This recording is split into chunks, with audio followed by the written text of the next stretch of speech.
Amor en la oscuridad de Bárbara Cartland, capítulo 4. Susana estaba en la terraza contemplando la vista, cuando 1 hora más tarde el señor Chambers vino y se unió a ella. Llevaba una gran pila de papeles en la mano, y ella se volvió para decir: lo siento mucho si lo molesté. Fue mi culpa, respondió el señor Chambers. Traje el New York Times de Londres y muy estúpidamente lo dejé en la sala de estar. Clint lo recogió y pensó que tenía la intención de que el señor Dunblane lo tuviera. Parecía estar muy molesto porque el señor Henry Ford está sacando un auto nuevo, dijo Susana, y pensé que tal vez tiene inversiones en otras marcas. Había estado pensando que mientras esperaba que las fortunas americanas se hicieran rápidamente, también sin duda podrían desaparecer a la misma velocidad. Su padre había hablado de desastrosos desplomes financieros en Wall Street, y ella recordaba una vez una terrible conmoción porque algunos de sus amigos habían invertido en una mina de oro en la que se acabó la veta. «Es algo así», respondió el señor Chambers, y Susana sintió que él no deseaba que hiciera más preguntas. «No es de mi incumbencia», se dijo a sí misma. Al mismo tiempo, si el señor Dunblane pierde una gran cantidad de dinero, quizá podría tener que vender esta maravillosa villa, y ciertamente no podría vivir con la comodidad que disfruta ahora.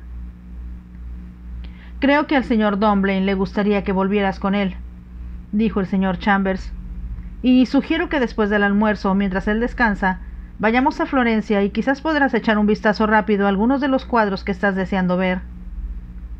«¿Podemos realmente hacer eso?», Susana preguntó emocionada. «Lo intentaremos», prometió el señor Chambers. «Aunque si el señor Dunblane la necesita, me temo que tendremos que esperar hasta otro día». Susana se apresuró a volver al dormitorio del señor Dunblane, y cuando llamó a la puerta y él gritó «adelante», descubrió con sorpresa que no estaba en la enorme cama con cortinas, sino sentado en un sillón junto a la ventana, que estaba abierta de par en par. «Oh, estás despierto», exclamó. «Estoy tan contenta. Estoy segura de que es importante para ti respirar este aire cálido y encantador». «Deja de preocuparte por mí», respondió el señor Dunblane. «Y si tienes algo positivo para calmar mi frente febril, me gustaría escucharlo».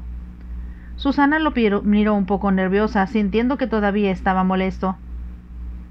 Automáticamente había recogido varios libros de camino a su dormitorio, y como estaba tan emocionada con la idea de visitar Florencia, no los había mirado con mucha atención. Ahora vio que uno era el libro que le había leído antes sobre Lorenzo el Magnífico, y sintió que tal vez habían agotado su conversación sobre ese tema. En cambio, miró rápidamente a los demás para encontrar algo diferente que le interesara. Luego, sorprendentemente, dijo: «He cambiado de opinión. Háblame, cuéntame sobre tu vida y por qué tienes que ganarte la vida». Fue una suerte que él no pudiera ver la expresión de asombro en sus ojos. «Encontrarás que es un tema muy aburrido», respondió ella evasivamente. «Preferiría hablar de ti o de esta maravillosa villa que tu padre ha hecho tan perfecta». No hubo respuesta a esto, y después de un momento ella dijo: «También me gustaría que me hablaras de Florencia. Cuando la gente habla de un lugar que conocen, siempre es mucho más interesante que con un guía». «Tengo la sensación», dijo el señor Dunblane, «y ahora estoy usando mi tercer ojo, que me estás desviando deliberadamente de lo que quiero saber sobre ti». «¿Por qué debería ser tan misteriosa, a menos que estés ocultando algo?» Susana pensó que en realidad se estaba volviendo demasiado perspicaz. «No puedo imaginar por qué deberías pensar eso. Tu voz es muy reveladora, señorita Brown, cuando estás nerviosa como lo estás ahora, porque piensas que estoy profundizando demasiado en algo que no quieres que sepa. Tu tono cambia. Supongo que cientos de personas te han dicho que hablas como si fuera música». «Nadie me ha dicho eso», murmuró Susana. «Entonces deben haber sido sordos», dijo el señor Dunblane. «O porque soy ciego, por primera vez en mi vida estoy usando mis oídos como se debe. O como tú dijiste, podría ser tu tercer ojo. He estado pensando en eso. Me parece extraordinario que nadie me haya hablado antes de eso. Aunque supongo que debe haber bastantes personas, incluso en esta era iluminada, que lo saben». Susana sonrió y respondió: «He leído que hay escuelas esotéricas, o las hubo, en diferentes partes del mundo. y ahí asistieron todos los grandes líderes del pensamiento creativo. Eso es tan descabellado como la afirmación de que Madame Blavatsky, de que hay maestros ocultos en los Himalayas que están allí para enseñar y guiar a las personas que creen en ellos. La forma mordaz en que habló hizo que Susana dijera: «Obviamente eres uno de los incrédulos». «Por supuesto», respondió. «Creo que eso es una gran cantidad de tonterías inventadas por mujeres frustradas que no tienen nada mejor que hacer. Y sin embargo, sabemos que todos los grandes innovadores como Buda, Platón y Cristo», dijo Susana, «hablaron a sus discípulos de una manera que sus seguidores comunes no habrían entendido». «¿Cómo sabes eso?» «Puedo citarte un número de instancias en la Biblia si deseas que lo haga». «Creo que ha sido engañada por un montón de basura que de hecho no tiene realidad y de la que cualquier persona con algo de inteligencia se reiría». Susana pensó por un momento y luego dijo: «¿Entonces no crees en los milagros?» «Yo nunca he visto uno». Ella vaciló antes de continuar. «Acabas de tener un accidente automovilístico muy grave. ¿No crees que es un milagro que no te hayan matado? ¿Por qué sobreviviste a lo que podría haber sido fatal para un hombre menos afortunado?» Incluso mientras hablaba estaba casi asombrada de sí misma por decir algo tan personal, y sin embargo las palabras parecían salir de sus labios casi sin voluntad consciente. Hubo un largo silencio antes de que Susana dijera con una vocecita nerviosa: «Perdóname, no debería de haber dicho eso. No tengo ningún deseo de molestarte de nuevo». «No me molestas», dijo el señor Dumblain en un tono diferente. «Solo has hecho que me pregunte si lo que dijiste no era cierto. He estado tan furioso por haber sido aplastado y tan enojado por estar ciego, que hasta este momento no me di cuenta de que era extraordinario que no me mataran en el acto». «Creo que estabas destinado a vivir», dijo Susana en voz baja. «Tal vez haya algo importante y especial para ti en el mundo para que te quieran aquí. No creo que estas cosas sucedan nunca por casualidad». «Un milagro», murmuró el señor Dumblain para sí mismo. Luego, empujando sus hombros hacia atrás, un poco más cómodamente contra los cojines detrás de él, dijo: «Muy bien, estoy dispuesto a escuchar mientras expones tus teorías. Al menos son diferentes y me dan algo en qué pensar. La doctrina secreta que ha sido expuesta por muchos líderes», Susana comenzó. «Hablaron y discutieron hasta la hora del almuerzo, y cuando ella lo dejó, Susana estaba segura, aunque él no lo admitiría, de que el señor Dumblain estaba cansado. Ella y el señor Chambers acababan de terminar su almuerzo en la terraza cuando Clint vino a decir: «Tengo al maestro de regreso en la cama, señor. Estaba bastante listo para irse y se durmió antes de que yo pudiera salir de la habitación». «Eso es bueno», dijo el señor Chambers. «¿Crees que es sabio para mí entrar en contacto con algún médico local? Sé que Sir William le escribió a uno». «Eso solo molestaría al maestro», respondió Clint, «y sería mejor dejarlo solo hasta que se haya calmado después del viaje». «Muy bien, haremos lo que sugieres», asintió el señor Chambers. «Y ahora la señorita Brown y yo nos vamos a Florencia. No tardaremos mucho en caso de que el señor Dumblain nos quiera cuando despierte». «Puede estar seguro de que eso es lo que él querrá», dijo Clint, «especialmente a la señorita Brown». Le dedicó a Susana lo que era casi una sonrisa insolente y añadió: «Mantenga su mente alejada de sí misma y de sus heridas, señorita. Eso es lo mejor». «Gracias», sonrió Susana. Luego se puso de pie y le dijo al señor Chambers: «Iré a buscar mi sombrero. No tomaré más de un minuto». Tenía tanto miedo de que tuvieran que posponer su exploración en el último momento, que solo cuando iban en el coche hasta la ciudad pudo relajarse y mirar a su alrededor, emocionada como una niña que todo lo ve con ojos nuevos. Había leído durante mucho tiempo la noche anterior sobre cómo en la Edad Media Florencia era el centro de la moda del mundo, y no solo desarrollaba artículos de lana a partir de materias primas para ellos mismos, sino que vendía hasta 10.000 piezas al año a Inglaterra, Flandes y Francia. Sería divertido, pensó, comprar algo de la seda por la que Florencia era tan famosa, y también los encajes hechos por las monjas de los conventos, y que sabía que venían de varios pueblos de montaña que tenían sus diseños especiales, cada uno diferente de los otros. Entonces recordó que tendría que tener cuidado con su dinero, y pensó que sería cuestión de ir a escaparates más que de poder adquirir las telas, algunas de las cuales podía ver colgadas a secar en los escaparates de las calles que estaban de paso. Los colores eran llamativos, y recordó que había leído que los colores de Florencia eran particularmente los del cielo otoñal del atardecer: rosa y verde dorado, escarlata, azul nube de tormenta, oliva, amarillo, marfil y blanco ostra. Siguieron adelante, cruzaron el río. Susana miró inquisitivamente al señor Chambers y él dijo: «Sé sin que me lo digas que el único lugar al que quieres ir es primero a la Galería Uffizi y el resto puede esperar». «Gracias, qué amable eres». «Como espero que sepas», dijo el señor Chambers, «la Galería Uffizi fue creada por los grandes duques de la casa de los Medici a los finales del siglo XVI. Se construyó alrededor de una colección iniciada por Cosimo di Il Vecchio y su nieto Lorenzo el Magnífico. Después la ampliaron alrededor de la colección para convertirla en el mayor depósito de arte del mundo conocido hasta ese momento».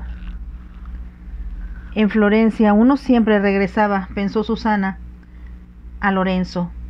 Y supo cuando se paró frente a su busto de terracota que lucía exactamente como ella había esperado que lo hiciera. Sabía que él no era extraordinariamente guapo, en absoluto como las estatuas esculpidas por Miguel Ángel, pero esperaba que se viera fuerte, viril y abrumadoramente masculino. Había una determinación en su rostro que la hizo sentir que él podía conquistar a las personas no solo físicamente, sino mentalmente. Ella pensó también que si sus ojos miraban a los de ella, llegarían profundamente a su alma y le resultaría difícil ocultarle algo. Se quedó mirando el busto durante tanto tiempo que el señor Chambers, que se había alejado para mirar otras cosas, regresó para decir: «Si quieres ver a los Botticelli antes de que regresemos, creo que debes dejar a Lorenzo por un momento». Susana dio un pequeño suspiro y declaró: «Él es realmente magnífico». Luego dejó que el señor Chambers la llevara a las imágenes que había anhelado ver durante tanto tiempo, solo encontrándose un poco desviada al sentir que Lorenzo era diferente de lo que había sentido alguna vez sobre cualquier cosa. Había tanto que ver y todo era tan impresionante y hermoso que solo cuando regresó a la villa sintió que debía tratar de expresar el éxtasis que todo aquello había despertado en ella. Clint los estaba esperando, diciendo en tono de reproche: «El señor Dumblen lleva un tiempo despierto y tiene una sorpresa para ti». «¿Qué es?», preguntó Susana. Se quitó el sombrero, se alisó el cabello con las manos y corrió al dormitorio. Clint abrió la puerta y su primera mirada al hombre sentado junto a la ventana le dijo cuál era la sorpresa. Los vendajes habían sido retirados de los brazos del señor Dumblen y ahora solo su cabeza y cuello estaban aún envueltos en ellos. Ella dio un pequeño grito de alegría. «Estás mejor, mucho mejor», ella exclamó. «Ahora podrás sentir cosas con las manos y escucharlas con los oídos». «Pensé que lo que dirías sería apropiado para la ocasión», comentó el señor Dumblen. Mientras ella caminaba hacia él, él dijo con voz seca que solía usar solo cuando discutían: «Supongo que deseas elogiar las imágenes que has visto. Así que termínalo ya. Ya que tienes la intención de hacerlo con o sin mi permiso». «Tengo tanto que contarte», respondió Susana. «La mayor parte, sin duda, me aburrirá. Haré todo lo posible por no bostezar, pero es posible que me duerma». «Eso por supuesto sería bueno para ti, así que no podré quejarme», respondió Susana. Mientras hablaba, miró sus manos y pensó que eran muy expresivas. Fue la señorita Harding quien le había enseñado no solo a mirar a la cara de las personas cuando las apreciaba, sino también a sus manos. «Las manos te pueden decir mucho sobre el carácter de una persona», había dicho. «Las manos pueden ser toscas o delicadas, artísticas o comunes. También pueden traicionar los instintos sensibles de aquellos que deseen ocultarlos». Susana pensó ahora que las manos del señor Dumblen eran fuertes y bien formadas. También pensó que alguien que entendiera esas cosas pensaría que había algo generoso en el largo tramo entre el pulgar y el primer dedo. «¿Qué estás pensando?», preguntó. «Estaba mirando tus manos». ¿Estás tratando de juzgarme por mis dedos, así como por supuesto puedo juzgarte por tu voz? Creo que hace que el estudio del carácter sea demasiado fácil, argumentó Susana. Considerando que somos cada uno de nosotros un todo complicado, juzgar una parte por sí misma podría dar una impresión completamente equivocada. ¿Estamos hablando de ti o de mí? Tal vez de ambos. Entonces preferirías que no asumiera eso, porque tu voz tiene una calidad particularmente dorada. El resto de tu carácter lo iguala. Susana contuvo el aliento, tratando de pensar en lo que podría decir, pero antes de que pudiera hacerlo, él soltó una breve carcajada. Te estoy desviando de lo que me quieres decir. Ahora bien, ¿a quién te pareces más? ¿A Venus o a la Virgen de Lippi, cuyo cerebro despertó tu admiración más que su hermoso rostro? Ambas eran increíblemente encantadoras, respondió Susana, y por el momento es casi imposible separar en mi mente las maravillas que he visto esta tarde en esa maravillosa casa de tesoros. Sin embargo, estoy esperando escuchar lo que pensaste de Lorenzo el Magnífico. Susana se sobresaltó y lo miró sorprendida. ¿Cómo supiste que había visto su busto? Estaba bastante seguro de que lo buscarías, porque siempre has hablado de él, y he sabido que te interesa quizá más de lo que cualquier hombre vivo lo ha podido hacer. ¿Cómo puedes saber eso?, preguntó Susana. Esa es una pregunta tonta, porque debes ser consciente de que toda tu voz es reveladora. Tu voz me lo dijo, y tal vez, quién sabe, estaba usando mi tercer ojo. A Susana le avergonzaba que él se diera cuenta de que había pensado en Lorenzo el Magnífico casi como si fuera un hombre de verdad que seguía vivo desde que leyó sobre él en el tren. Supongo que sabe, dijo burlonamente el señor Dunblane, que el señor Guicciardini, a quien usted citó como un crítico adverso, ha dejado constancia de que era licencioso, muy amoroso y, sin embargo, constante en sus amores, que por lo general duraban varios años. Guicciardini siempre estaba encontrándole fallas, respondió Susana. Obviamente estaba celoso. El señor Dunblane se echó a reír, y ella se dio cuenta de que la había estado provocando deliberadamente para que defendiera al hombre que admiraba. Me pregunto, dijo reflexivamente, si conocieras a Lorenzo hoy, si viniera a esta villa esta tarde, ¿qué pensarías de él? Quizás te decepcionarías. Los héroes a menudo desilusionan mucho cuando uno los conoce en persona.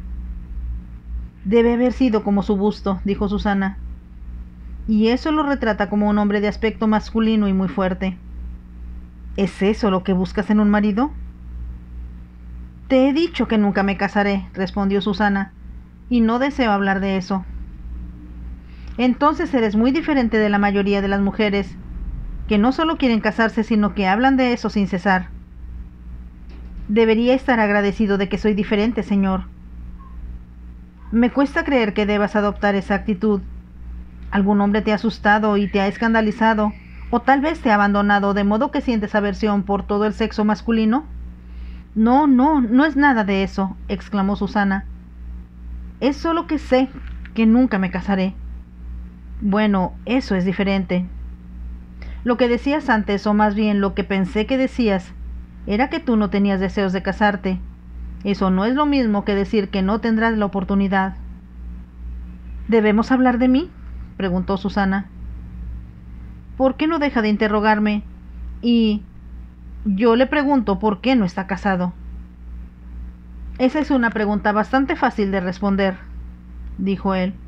Nunca he conocido a nadie en quien pensara que podría tolerar por el resto de mi vida, y a diferencia de la mayoría de mis compatriotas, tengo la firme aversión por los tribunales de divorcio. Entonces deberías vivir en Inglaterra, dijo Susana, donde el divorcio, como sabes, se considera un ultraje, y muy pocas personas se enfrentarán al ostracismo en el que convierte a un mártir, incluso la parte inocente. Si me caso será para siempre, afirmó el señor Dunblane con firmeza. Odio la publicidad y no tengo intención de permitir que los reporteros se inmiscuyan en mis asuntos privados. Habló de una manera que hizo pensar a Susana que ya había sufrido ese tipo de interferencia en el pasado. Luego dijo, Si supones que he encontrado a mi hombre ideal en Lorenzo, ¿qué imagen en Florencia representa a tu mujer ideal? El señor Dunblane se rió. No me vas a atrapar tan fácilmente como eso. Una trampa hábilmente cebada, señorita Brown. Pero eso siempre ha sido un requisito femenino, y déjame decirte que esta conversación es agresivamente femenina. Tú empezaste. Susana brilló. Creo que es poco probable que pueda hacer otra cosa. ¿Y por qué deberías decir eso? Porque creo que, al igual que Lorenzo, eres masculino en tu deseo de dominar a todos y gobernar a las personas que te rodean de una manera que en esferas más amplias te convertiría en un tirano. Ella estaba siendo deliberadamente provocativa, y como si él supiera que era un desafío, dijo: «Bravo, una forma inteligente de salir de una posición incómoda. Pero déjeme decirle, señorita Brown, que ahora estoy interesado en usted, porque es algo que usted no quiere que haga. Y como no puedo leer un libro, me veo obligado a leer a la gente de lo que solo puedo escuchar y sentir. Supongo que porque eso es lo que te insté a hacer, ahora no puedo quejarme si sigues mi consejo, pero preferiría que eligieras a otra persona. Me gustaría señalar que mi elección es limitada. Ya sé todo lo que hay que saber sobre Chambers y Clint, y a menos que me concentre en los sirvientes, eso solo te deja a ti». Susana se levantó para pararse en la ventana mirando hacia el jardín. «Supongo que si estuvieras aquí en otras circunstancias», dijo después de un minuto, «la villa estaría llena de gente. Debe haber muchos vecinos que estarían encantados de volverte a ver». «Si crees que quiero la compañía de otras personas, estás equivocada», respondió. «No deseo que nadie me vea como una figura divertida». «Nadie podría pensar eso, señor», dijo Susana rápidamente. Lamentarían desesperadamente lo que te ha sucedido, pero al mismo tiempo se alegrarían de que todavía estuvieras vivo». Mientras hablaba, vio que sus dedos se movían en respuesta a lo que había dicho, y pensó que ahora que se había quitado los vendajes, le resultaría más fácil saber lo que estaba sintiendo.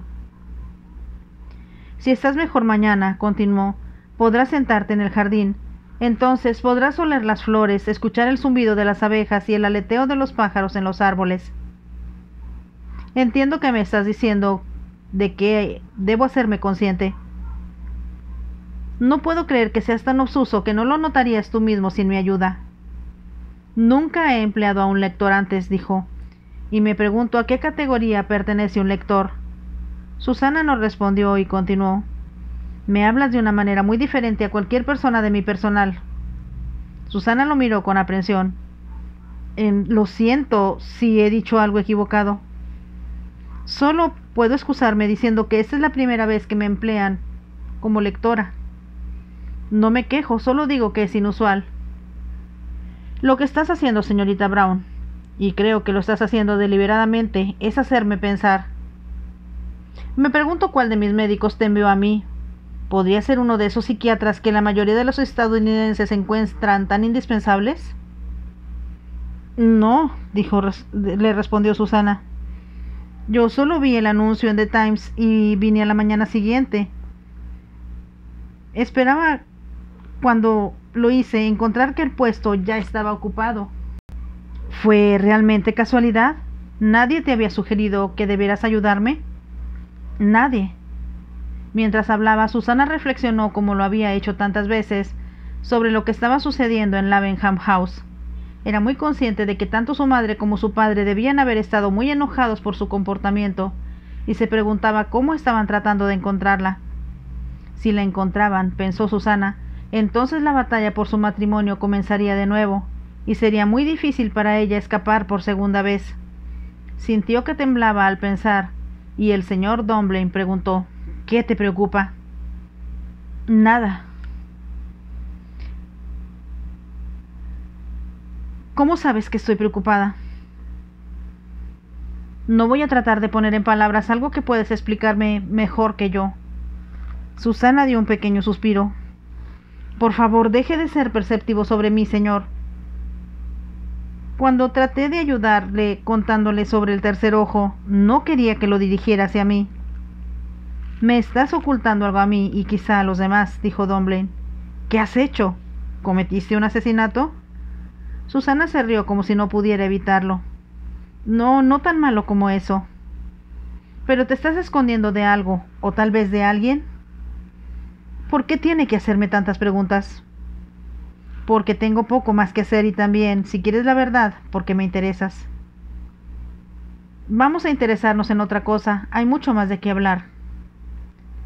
Si te refieres a los cuadros, estoy harto de ellos, afirmó positivamente. Las mujeres representadas en el lienzo han estado muertas durante siglos. Tú estás viva, muy viva. Y debiéndose, como dices, a un milagro, yo también estoy vivo. Concentrémonos en eso. Su voz parecía vibrar entre ellos y Susana dijo: déjame decirte que si te interesas en mí, solo porque no hay nadie más, eventualmente te decepcionarás. Te lo advierto. Te lo advierto, señor.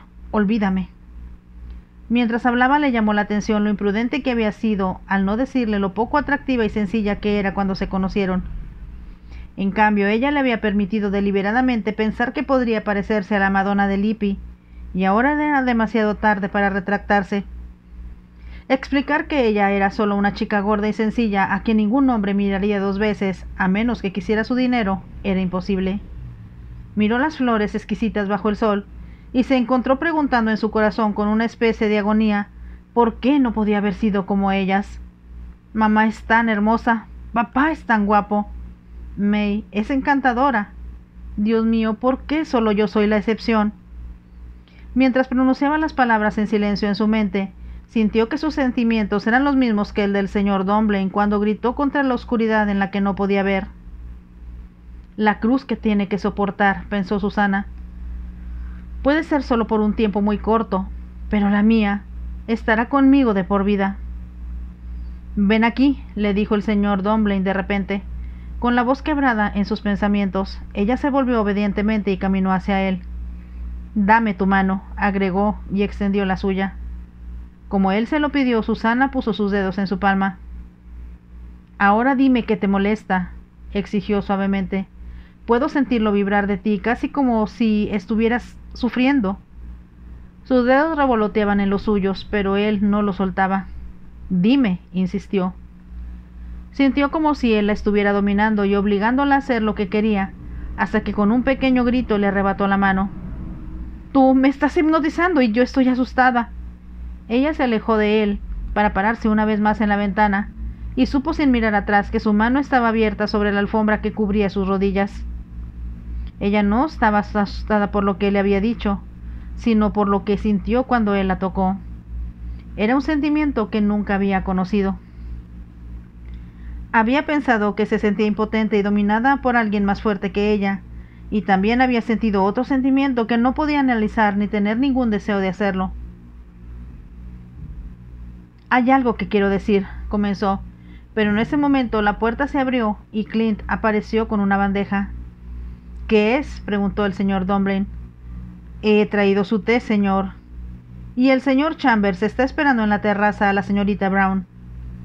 Iré a verlo de una vez, tartamudeó Susana. Pensó mientras hablaba que su voz sonaba bastante extraña, y ciertamente estaba contenta de poder escapar. Tarde esa noche Susana no podía dormir. Se había retorcido y girado, arrojándose en la cómoda cama de la hermosa habitación en la que había sentido una atmósfera de santidad, hasta que se mezcló con sus propios pensamientos y sentimientos. También hacía mucho calor. Sin precedentes para marzo, le había dicho Chambers anteriormente. A menudo puede hacer mucho calor aquí en abril, continuó, y los médicos insistieron en que el señor Dunblane debería ir a un clima cálido, así que estoy agradecido, aunque personalmente encuentro el calor opresivo. Me gusta, había dicho Susana, sintiendo como si la luz del sol calentara su corazón, pero ahora esta noche había sentido como si no hubiera suficiente aire para respirar. Supuso que debían de ser después de las 2 de la mañana, y pensó que a lo lejos había oído a una de las muchas iglesias de Florencia golpear la hora. No puedo dormir porque estoy siendo tonta con el señor Dunblane, se dijo a sí misma severamente. Pero sin embargo se había encontrado repasando la conversación una y otra vez.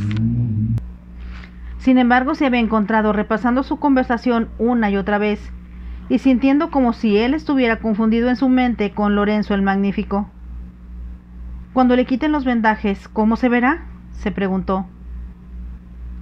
«¿Se verá como el hombre que había gobernado Florencia hace más de 4 siglos?» Ella se rió de sí misma por ser tan imaginativa. Con toda probabilidad el señor Dublin era un estadounidense ordinario y poco atractivo, y sería muy estúpido tener ideas imaginativas sobre él. Sin embargo, debido a que él y el busto de Lorenzo seguían persiguiéndola, ella se levantó de la cama y caminó hacia la ventana. Corrió las cortinas y descubrió que el mundo exterior era aún más hermoso de lo que había sido antes de que cayera la oscuridad. Ahora la luna estaba fuera, brillando en las cúpulas y campanarios de la ciudad. El cielo estaba lleno de estrellas brillantes, y debajo de ella Susana podía ver el río plateado mientras fluía debajo de los puentes.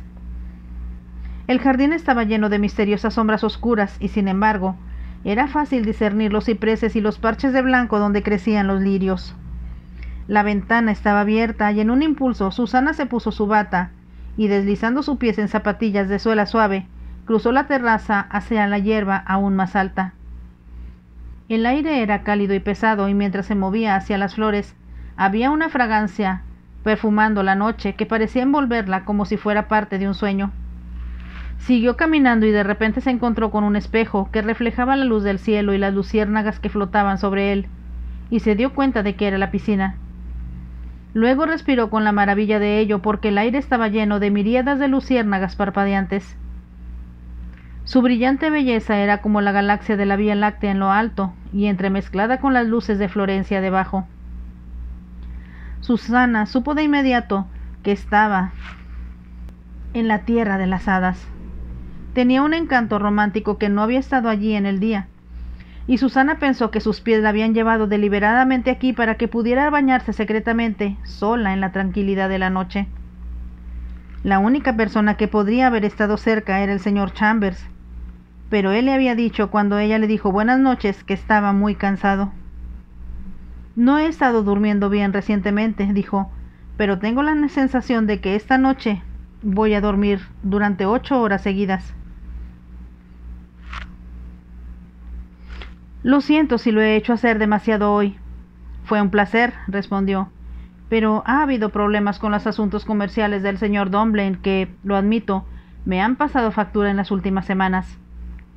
Obviamente no quería decir nada más, y Susana se preguntó de nuevo con aprensión si el señor Dublin estaba en problemas de asuntos financieros. Ahora decidió, con el señor Chambers profundamente dormido y los sirvientes en una parte muy diferente de la villa, que no habría nadie para saber lo que hizo. Recordó que había vestidos de baño en el pequeño pabellón al final de la piscina, pero audazmente hizo algo que nunca antes había hecho en su vida. Decidió bañarse desnuda. «Voy a fingir que soy una de las diosas que están representadas bellamente en la galería», pensó, «incluso Venus misma, no elevándose de las olas, sino caminando hacia el agua con la luz de la luna y el brillo de las estrellas para guiarla». Su imaginación capturó la idea, y ya no era la gorda Susana, sino Venus perfectamente proporcionada, con un cuerpo tan hermoso como su rostro, y su cabello dorado colgando sobre sus hombros blancos. Lentamente, sin prisa, Susana se mudó a la parte poco profunda de la piscina. Luego, a medida que el agua subía más y más, comenzó a nadar como lo había hecho cuando era niña. Sus brazos y piernas se movían rítmicamente sin hacer un esfuerzo indebido. «Pareces un pequeño renacuajo», se había reído su padre cuando ella y May nadaron en su lago. Pero ahora Susana sabía que no era animal ni humana, sino era divina. La diosa del amor, que podía elevar los corazones de los hombres para que buscaran el éxtasis que solo ella podía traerles, y sabía que sin él sus vidas estarían vacías y desoladas. El agua era tibia y suave como la leche, mientras Susana nadaba arriba y abajo en la piscina durante mucho tiempo. Cuando finalmente subió los escalones y caminó por la hierba, levantó los brazos hacia el cielo. Era una expresión de adoración y también de asombro. Por un corto tiempo se había olvidado de sí misma, mientras que el agua y la luz de la luna la habían arrastrado a un éxtasis en el que ella era parte de toda la belleza y ella misma era hermosa. Debido a que todavía era Venus, un anhelo dentro de ella que nunca antes había expresado vino a sus labios. «Dame amor». Las palabras eran solo un susurro y sin embargo sintió que fueron llevadas al cielo por una fuerza sobre la que ella no tenía control. Fin del capítulo 4 de Amor en la Oscuridad de Barbara Cartland. Si les gustó, déjenme un like y nos vemos en el siguiente capítulo. Bye.